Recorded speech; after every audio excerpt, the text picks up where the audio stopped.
Le livre de l'histoire. La troisième personne de la Trinité, Dieu. Dieu sous sa forme d'histoire de la vie et non Dieu sous sa forme intrapersonnelle qui sont père et fils. Ou mère et fille, pourquoi pas. L'histoire est certes féminine, ma Bible au féminin, mon Coran au masculin et ma Torah au féminin. La distinction mâle et femelle est dans certaines langues. Pas tous, car il y a des langues plus explicites, c'est-à-dire directes, et des langues moins explicites, parfois moins directes mais souvent plus claires. La langue de ma Bible est propre à chacun. Ce texte a été écrit en français. Quand je regarde les journaux, je regarde Dieu et son histoire narrée par son auteur. La télé sert d'outil et donc de transporteur. C'est ça qui est mon père. Un outil de communication dans le sens de télé. Elle me montre ce qu'il y a de l'autre côté et ce que mon père y fait. Quand je regarde un film, je regarde Dieu et sa fiction narrée par son auteur. L'auteur, c'est qui? L'autre nous ou l'autre moi? Il y a donc trois façons de voir Dieu selon la Trinité: Dieu sous son aspect d'auteur, Dieu sous son aspect de personnage narré, et Dieu sous son aspect d'histoire. Nous allons nous attarder sur ce troisième Dieu. L'histoire que certains appellent le Saint-Esprit. Le Saint-Esprit englobe tous ces dieux dans sa totalité. Et même Jésus fit la rencontre du Saint-Esprit lors de son baptême ainsi que toutes les personnes qui en témoignent. Dieu dans sa totalité, c'est l'histoire de la vie car elle contient toutes les vies et ses narrations. Dieu dans son caractère de vivant, c'est le Père et le Fils, et dans son caractère d'illusion, c'est le Maya. Il est avant tout homme, petit et grand, ensuite Maya, l'illusion du réel ou illustration. Pourquoi illustre? Car il se fait connaître dans le Fils. Le Fils, c'est l'aspect spectateur du Père. Il se tient à carreau. Nous ne nous attarderons pas sur le Maya qui est l'histoire de chaque personnage lambda. Lorsque les gens me racontent leurs histoires, ce sont souvent ça, des leurres, des illusions, des inventions. Car la seule histoire qui compte, c'est la mienne, pas des gens lambda. Lorsque les gens lambda entrent dans ma vie, c'est souvent pour des influences. De ce fait, j'ai des expériences positives et négatives car le Père veut me partager toutes ses consciences et toutes ses connaissances. Oui, mais voilà, je n'ai besoin que du bien. Voilà pourquoi nous nous attarderons uniquement sur le Père et sur le Fils qui sont les personnages narrés par ma Bible, ma vie et mon histoire. Même la Bible ne s'attarde pas sur les personnages lambda. Voyez-vous, elle va droit au but vers le Messie et sa mission qui est son Père. La mission du Fils, c'est le Père. Faire son Père, et comme le dit Jésus dans la Bible, je ne suis venu que pour parfaire mon Père. Parfaire ma moitié afin que nous nous ressemblions pour de bon. Le Père est donc la mission du Fils. Trouver son partenaire et comprendre son partenaire par le biais de la vie et des récits bibliques qui ne sont en fait que la bibliographie du Fils vue par le Père. Du point de vue de mon Père étayé par ma mère. Comprenez que ma mère, c'est ma Bible, c'est pourquoi on appelle aussi ce monde la matrix de la mère. C'est pourquoi tous les hommes aiment souiller leurs femmes. C'est une valeur intrinsèque chez Jean, comme pour dire que l'homme est supérieur à la femme. Oui, mais voilà, ma mère ne se prononce pas pour ces sujets qui font débat chez les gens, particulièrement les sujets mâles alpha. Elle est au-dessus de tout ça et laisse au Fils le choix intransigeant. J'aime souvent dire que les filles étaient les élèves les plus intelligentes dans mes classes.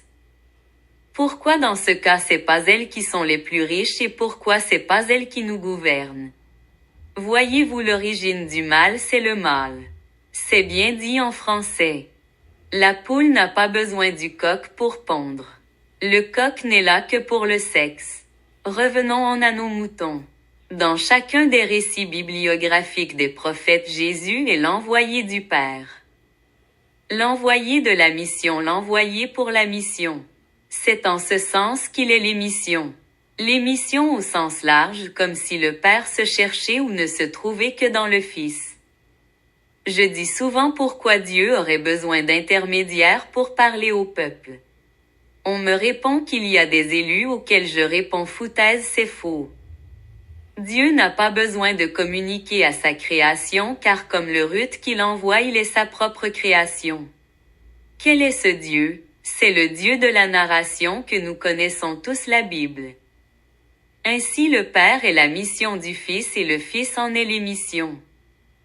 La mission du Fils, c'est de faire découvrir au monde son Père ou de dire de qui il tient cette sagesse auquel je réponds de ma mère la Bible. Ce que vous voyez et regardez. Ce que vous lisez et comprenez est l'émission du Père dans le Fils. L'émission dans toutes les sens du terme. Film, télé, sport, livres, reportages, nouvelles, etc. Et cette émission est permise par les trois êtres, hommes, femmes, enfants. Dans l'islam, il est dit que Allah a d'abord créé la plume, que sa première création était la plume. Oui mais non. Allah n'a écrit que le Coran, ça je lui accorde. Il n'a par contre pas écrit ma mère la Bible. Il lui a simplement introduit le mal par mon biais. L'intelligence et la connaissance du mal. Je parle du mal au sens alpha et oméga. Si vous comprenez la Trinité et que vous comprenez que les trois êtres sont égaux, vous comprenez aussi qu'il n'y a pas d'ordre de grandeur entre les trois êtres. Allah dans le Coran veut s'accaparer de toutes les richesses de la création en dénigrant le Fils et sa mère qui sont comme l'Écriture et son livre et lui en serait le porteur. Il en est très certainement le malheur la raison du mal. Et il donna à ma femme une pomme, très délicieuse pour les pupilles et la palpitation. Il corromput l'homme et sa femme. Certes mon livre ne parle pas pour elle-même et c'est ça qui fait sa grande force et sa grande vertu. Tout est en son honneur. En l'honneur de celle qui ne se prononce pas et ne dicte rien. Elle sait simplement tout d'où l'inutilité de la parole et de la créabilité de l'écrit. Le Fils prend part pour les deux, c'est-à-dire le livre et sa mission. Allah dit qu'il n'a pas de fils. Gloire à lui-même et à son négationnisme. Seulement le Fils est connu des autres religions et du seul livre qu'il n'a pas écrit, la Bible. La Bible n'a pas d'écrivain et ce malgré les écrivains qu'on lui associe. On associe au prophète l'écriture de la Bible car la Bible contient des titres. Les tenants des titres sont Christ car Christ signifie justement écrit en phonique. Lorsque Paul fait sa narration de Jésus, Paul est écrit de surcroît, Paul en est l'écriture donc le Christ. Certes chacun des prophètes est annonciateur du Christ, mais en réalité ils annoncent que leur personnification en un être ultime qui est le dernier Christ. Jésus-Christ qui est et qui vient pour rester et demeurer éternellement sur terre. Peu importe ce que disent les conspirationnistes. En tant que dernier Christ et dernière écriture, il a reçu l'apogée et le consentement de ses prédécesseurs pour être l'être parfait. L'islam ne se trompe pas en disant que tous les prophètes sont des messies. L'islam se trompe seulement sur son choix de mots et sujets. Le nom Messie est donné et réservé au dernier des prophètes, au Fils ultime de toutes les prophéties, Jésus-Christ. Jésus-Christ ne reviendra vraisemblablement pas sous ce pseudonyme, certains disent Emmanuel qui signifie Dieu parmi les hommes. D'autres disent Michael ou encore Uzair. Le choix de son prénom sera fait par sa mère et le choix de son nom de famille par sa mission de surcroît son père. Sa mission et son affiliation viennent du père mais lui-même est descendant de sa mère. Il en est l'émission et son porte-parole. Jésus-Christ c'est l'émission et le Père c'est la mission. En d'autres termes de la mission émane l'émission. L'origine de la mission est céleste. Tout est écrit sur terre avec l'encre de la mer. Allah n'est pas le créateur de la plume, au contraire même c'est Allah qui suit la plume. Et de toute façon il ne s'agit pas de plume car la Bible est là pour rester. Personne ne l'a écrite car elle est elle-même divinité et divinition.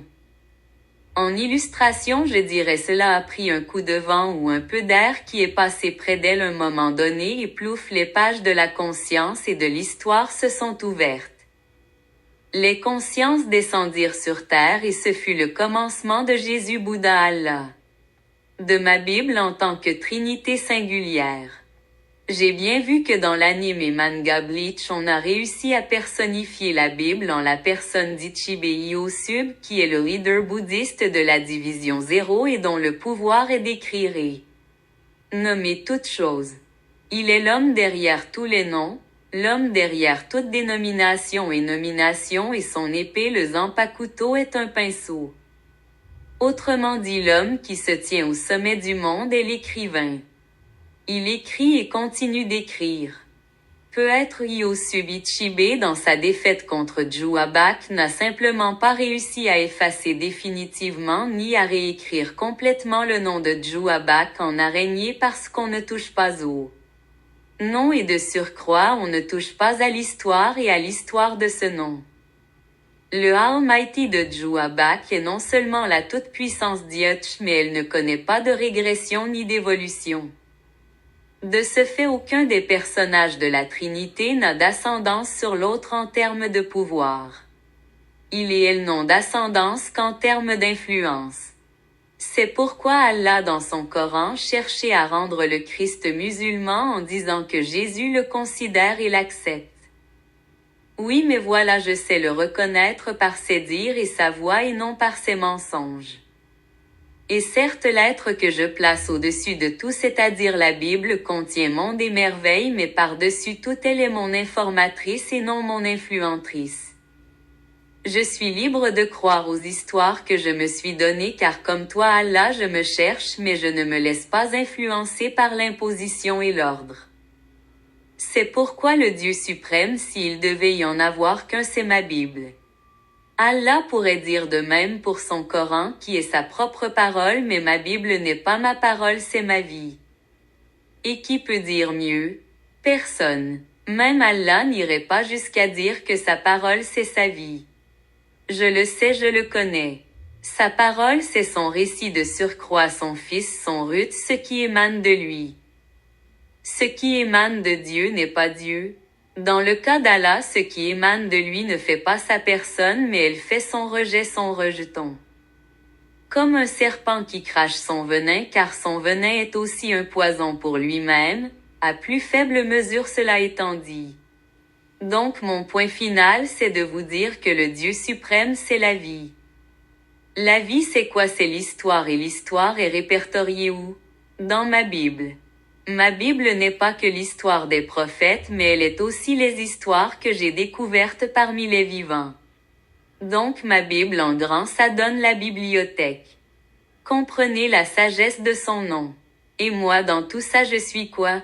Je suis son émission, son théâtre, son centre d'intérêt, son focus littéraire. Elle m'a nommé écriture. Christ c'est pour écriture. Écrit Christ en phonologie. L'écriture est faite d'encre et son encre c'est mon sang. Écrivez donc pour l'histoire.